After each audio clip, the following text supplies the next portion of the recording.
Happy to have with us here at ASH 2011 Dr. Ali Taher.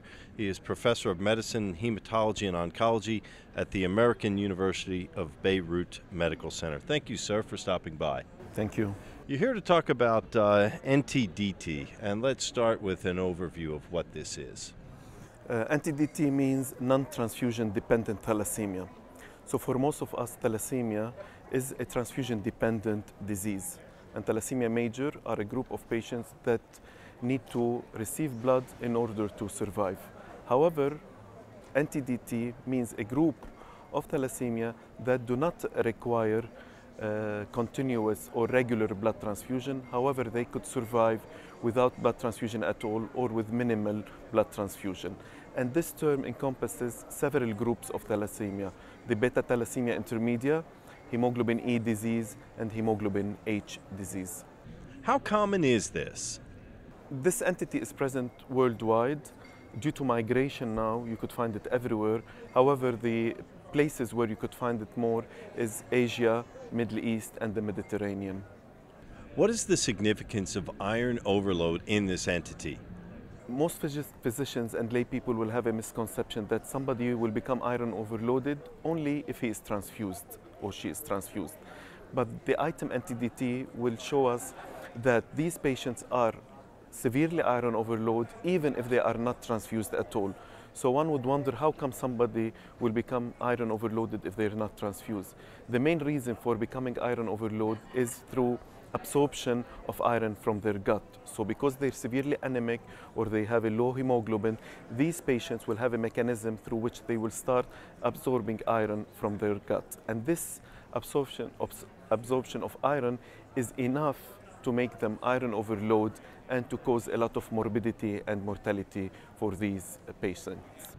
How do you monitor and manage iron overload in this population? This is a new thing. A lot of people didn't even know that iron overload exists in this group of untransfused patients. And several studies have been done over the last few years trying to show that these patients, first of all, are iron overloaded, and that one could use certain markers in order to monitor their iron overload and to see how they are iron overloaded. And we have recently published studies showing that because they are iron overload, they might have a worse life survivor and a better and a less more side effects. So because they are iron overload is associated in these people with less survival, more mortality, and more morbidity. How to monitor them? Like most of iron overload, one would do a serum ferritin and a liver iron concentration. Serum ferritin is a blood test, and liver iron concentration is a test that we do through an MRI. However, in this group of patients, different from those that are transfused, we have clearly shown that serum ferritin underestimates the amount of iron in this patient. So serum ferritin correlates well with liver iron concentration. It's good for monitoring. However, for diagnosis of iron overload in this NTDT group, it is better to do a liver iron concentration through an MRI. Doctor, so how does all of this apply to the data you're presenting here at ASH 2011? What we're presenting here is a large study on 166 NTDT patients whom are iron overloaded.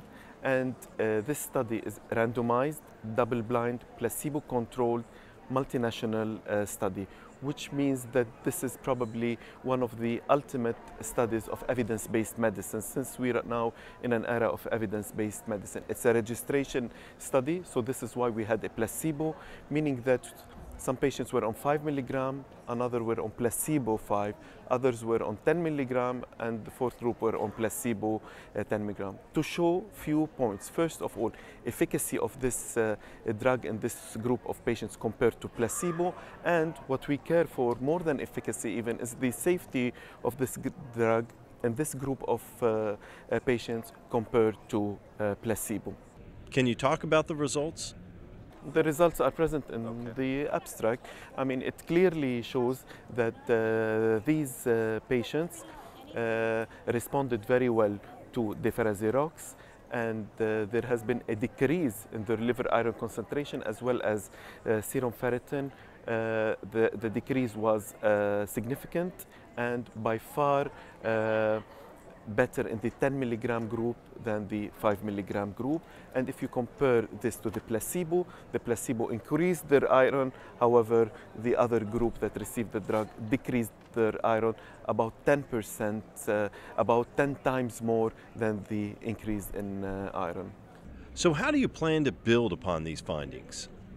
I mean, these findings are significant. It's a one-year study. We're continuing the two-year study.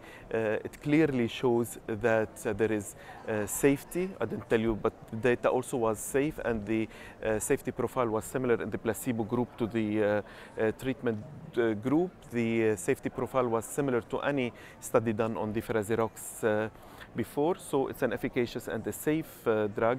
We'll continue to look at the year 2 data, but I think it's worth for those patients who are iron overloaded despite being not transfused to receive this treatment. 10 milligram per kilogram per day seems to be the ideal dose for these patients to decrease iron overload in this group of patients. Good news for the patients, good news for you. Congratulations and best of luck going forward. Thank you very much. Dr. Ali Taher, Professor of Medicine from the American University of Beirut Medical Center.